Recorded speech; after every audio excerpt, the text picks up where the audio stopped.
بسم اللہ الرحمن الرحیم۔ السلام علیکم ورحمۃ اللہ وبرکاتہ۔ الحمدللہ، آج ہمارا اردو زبان کی چوتھی کتاب کا 21واں سبق شروع ہو رہا ہے۔ آم کی تعریف۔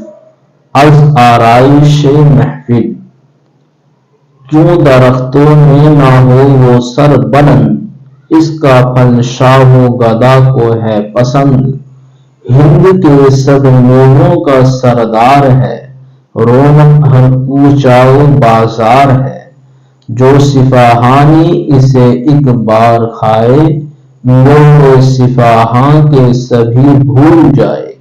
اور مٹھائی جو کبھو ایک گھری، کھائیے ایک بار تو پھر جائے جی۔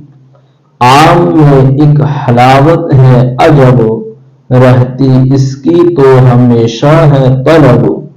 پیٹ بھرے جی نہ پر اس سے بھرے، آدمی پھر کھائے نہ تو کیا کرے۔